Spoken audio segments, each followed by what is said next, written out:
Hey everyone, welcome to the channel Nocodefarm, where we are not doing any coding. We are just going through some article, some research papers, learning something from here.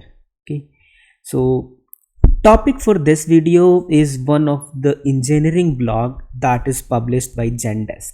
So this is the awesome article. Moving away from DynamoDB to tiered storage with MySQL+S3. So this is one of the classic example that we should not use something because others are using it. We should consider the use case, whether it is relevant for me or not. Because sometimes we have a tendency, something it's served ready-made, even if it costs much, initially we are not caring about it. But this not caring about cost at initial stage hurts much in longer run. That's what this article about it. So Zendesk Engineering, they used DynamoDB initially, but in longer run they saw that it is costing too much, and they started exploring some alternatives, and they found the alternatives. And this is what this article about it. So I'm going through this article word by word. I'm going to read it out. Not sure if there will be any copyright strike on this video, because this information is available publicly and I'm using this for my learning purpose and just for research, and just recording this one for my fellow friends if anyone can get it. So the link of this article is directly in the description box. Go ahead and clap for this article. So I thank you for Zendesk Engineering for sharing it with public so that we can also learn it and apply it in our use cases. So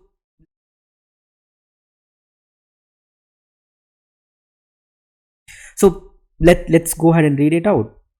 What is their use case? So originally we implemented a feature to persist event stream into DynamoDB to allow customers to retrieve them. This proved effective, serving as a strong use case for key value storage, yet the drawback was its high cost. Moving to provisioned billing mode reduced cost by 50%, but that was not going to be sustainable as we scaled to more customers. So we also kept multiplying the cost each time we wanted to allow querying on another fields in the logs via global secondary indexes. So to understand more about this article, you should have a basic idea about the DynamoDB, MySQL and S3. So I request you go through it if you don't have that basics. Otherwise this article is not going to benefit you. One more thing, we should understand what Zendesk is. We should understand it. So what domain they are in. So let's see that. So they are basically, Zendesk is a Danish American company headquartered in San Francisco, California. It provides software as a service products related to customer support, sales and other customer communication. The company was founded in Copenhagen, Denmark in 2007. So it's a pretty old company. They have good revenue. So this information is there. So this information for us should be good, that what domain they are in. They are providing software as a service, sales, support and other customer communication. So moving back to our article. So now we get the idea of what their product might be. So the architecture diagram they have shared, it is fairly straightforward. You see, this is the Kafka where logs are published. There is a consumer written, which is reading the logs and dumping the data into the DynamoDB. And there is some other flow, some API written, which is reading the data from the DynamoDB and it is returning to the client. So you see the ingestion pipeline and query flow. So typical case of the CQRS pattern also, command query. So it is first flow is ingesting the data and second flow is reading the data from here. What are the alternatives of this one? So this simple design was very straightforward, but it was costing much. So what are the alternatives? We went looking for the alternatives, and since here at Zendesk we are mainly on the AWS stack with some exceptions, we looked at S3. Very cheap but very limited in query ability unless adding S3 select, and also not easy to do time windowed streaming from Kafka. Hoodie plus S3.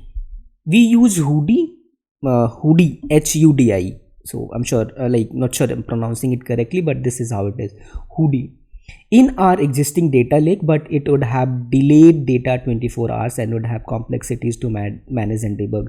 So data lake, there are certain concepts also that we should go through and see. So data lake, sort of, if the data is going in the DynamoDB, we can have some streams around this one, and we can publish the data in the data lake. That can be in the S3 or MySQL database, and from there also the data can be read.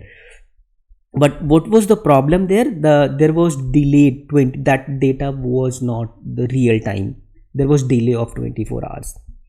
The third option was Elasticsearch. We self-host Elasticsearch in EC2 instances, and while it has a great query ability, it would be just expensive as DynamoDB with our data size. MySQL, great query ability, but wouldn't scale with billions of rows without doing data sharing. Not data sharing, but data sharding actually. So what next? What is the approach that they chose?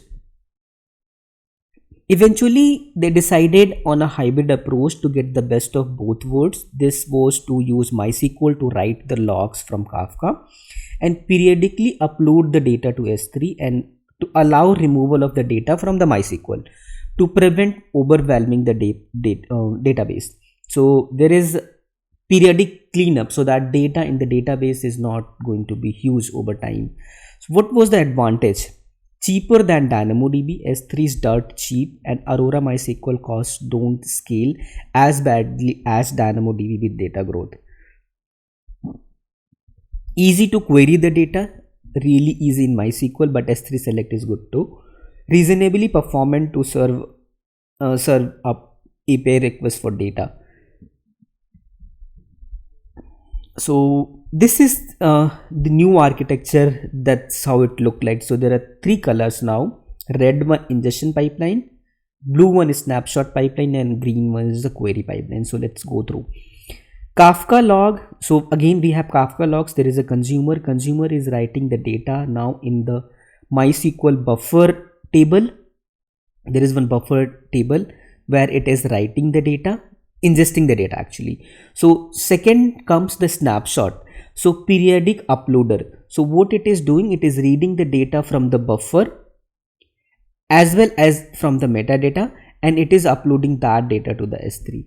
So it is taking the data from the buffer, and it is putting some sort of metadata into the metadata table, so that subsequent uploads can be taken care from their metadata.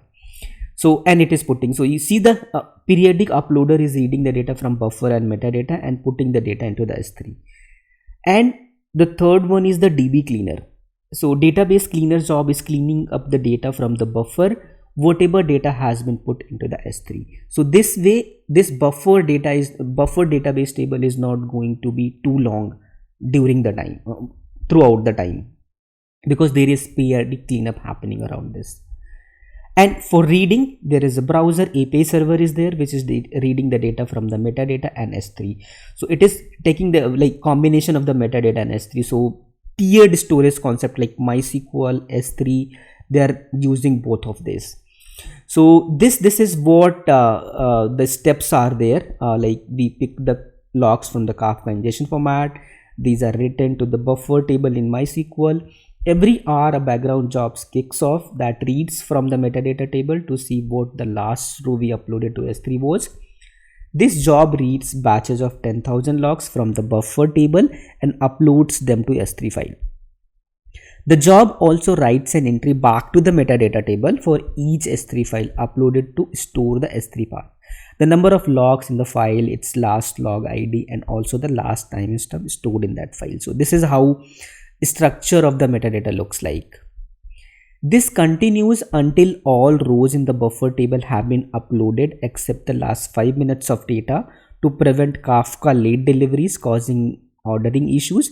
Another background job also kicks off every hour to delete data in the DB that's older than 4 hours to control the size of the buffer table.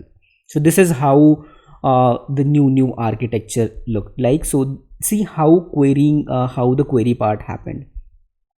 So the data pipeline is all set up, but does it actually gives us the data back in a timely fashion when the client makes an API request for it? So this is how it is, like Aurora MySQL versus S3 select latency. You can see the comparison. The above graph shows the relative performance of Aurora, which is yellow color, versus S3, which is in purple, when querying data. S3 select can be surprisingly fast. Keep in mind we bashed by only 10,000 items per file and extremely cheap. So this was best fit for their use case. To give a clearer picture of the query path, based on the time window specified, we find the relevant S3 files based on our metadata entries in the MySQL DB. If no other filters are specified, example user ID URL, then we will just select enough S3 files to satisfy the number of results we want using the log count column in the metadata table row. After determining which S3 files we need to query, we create an S3 select query like the below, where timestamp is just a field in the stored JSON in the field. So you see, this is the query from the S3 object where timestamp is greater than by certain value and timestamp in certain time range and limiting it by 100. Those S3 select queries are done in parallel. If we couldn't get enough results from S3, then we will attempt to read more logs from our MySQL buffer table.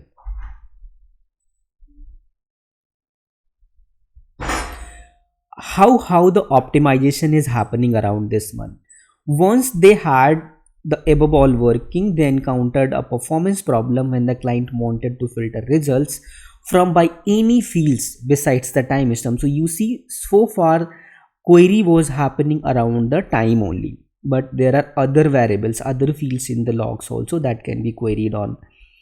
So that's what when the problem started arising. For example, if the client wanted logs for a specific user ID, then we would at most have to scan all the S3 data within the time range to find any relevant logs, which made it difficult to figure out what queries to do in parallel. So in querying entire S3 bucket was difficult. So given that we can't hold up an API response for hours, we attempted to reduce the number of S3 files that we needed to scan. Our first iteration was to just duplicate the data in S3, given that it was so cheap. So we constrained which fields the client could filter by and then duplicated data and metadata. Example for the user ID field. Create normal S3 file that has all 10,000 logs from the buffer table batch. Then create an S3 file with the above logs divided up into their own files based on the user ID. Example, a file for user ID 1, second file for user ID 2, third file for user ID 3. Create a metadata record for each of these files with a file type column indicating whether it was for a specific field for all logs, specified field or all logs basically. This quickly became cumbersome as we would have to create an S3 file for not only each filterable field but also for any combination of filtering, because the clients can ask for the user ID field, they can ask for user ID plus something, so they have to create those permutation and combination and those much of S3 files. This is like, they start thinking, like if you think in your mind, it's quite complicated. So enter the word of Bloom filters. Bloom filters have the nice property that we can ask Bloom filter attached to a metadata record the question, is this user ID definitely not an S3 file? And if we get yes, we know for sure that we can skip scanning this file. If we get a no, then due to the nature of the Bloom filters, it may or may not be in the file. So we will have to scan it. So this was great. We had a way to filter down the S3 files to scan, saving money and time, but we still had the problem of how many files to scan.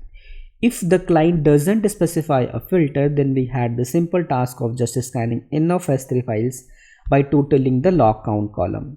But if 100 S3 files had some logs relating to the specified user ID, then we had to scan them all just in case each file only had a relevant log, each to fulfill a request for 100 results. So Second option, like enter count min sketch. This is yet another data structure. This data structure we have much like the Everbloom filter, but instead of asking a binary question of whether an item existed in it or not, it instead gives an estimated count of how many times that item occurred in that particular thing. So with these two data structures combined, we can now support queries for user ID based on the following workflow. So get metadata records for the time range for each metadata record, filter by field, if have to do, exist in the Bloom filter, yes, add count min sketch estimate to total count, and then move on. And if filter by field that was not, add log count for metadata to total count and move on. Do we have enough S3 file to satisfy query? If yes, run S3 queries. If not, then the process just gets repeated, like for each metadata record there. So this is how it is, like create the relevant metadata for each metadata. This flow is there. So this is the Bloom filter data structure attributes are here. So this is the steps that we just saw above. We can also now have one Bloom count min sketch structure for each field, and when we want to filter by multiple fields, we just have to check existence in their corresponding Bloom filters. Now we have a best effort to minimize the number of S3 files to scan. However, in the worst case, we may get unlucky and get all the false positives on the Bloom filters and actually return an empty results back to the client. But since they use cursor-based pagination for APIs at Zendesk, they provided the client caller has more field in the response to indicate they should request the next page based on the last ULID in the last S3 file is scanned. In case there are potentially more hits in subsequent S3 files, we will eventually set has more equals false when there are no more S3 files to scan in the time range. And there you are. This is personally impressed at the response time of S3 select, which they originally expected to be in the seconds, but most of the time it was around 200-500 milliseconds, with some spikes up into the seconds, which we yet to optimize, possibly playing with some number of logs file S3 files. When we first migrated from DynamoDB, costs were less than 20% of the provision DynamoDB cost, and less than 10% of that 20% being for the combined usage of S3 storage and S3 select, because storage and select cost differently and separately, with remaining 90+% of Aurora huge win against the initial per customer cost with DynamoDB. So that was it about this one, this article. This is like great learning actually. Okay, so what are the final takeaways that we can think of from here? So first point, DynamoDB is a powerful and scalable database service, but it may not be the best fit for every use case, especially when the data size and complexity grows over time. We should understand the intricacies of the DynamoDB and also have to see which use case it fits in. Amazon itself using DynamoDB for its order management and for lots of services, and they scale well with DynamoDB because their use case best fits with the DynamoDB. But here at Zendesk, that creating GSI whenever new query is coming up was complicated. So whenever the query requirement is not fixed, like how you read the data, it is changing. DynamoDB is worst in that case.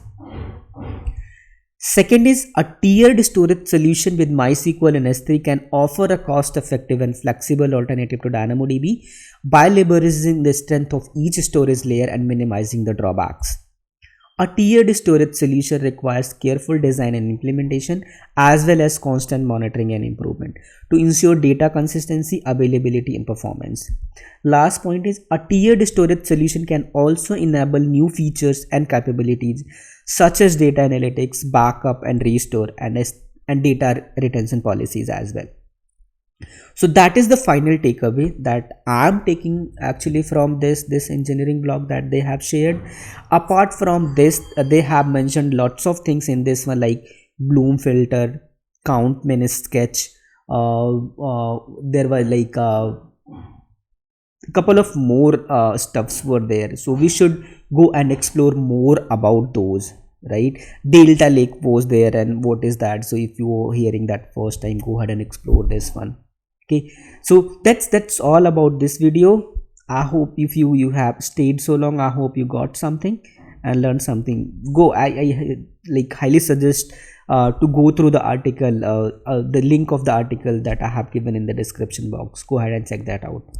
I'll see you in the next video with some other topic. So if you like this content, don't forget to hit the subscribe button and share it with your friends. Thank you. Bye bye.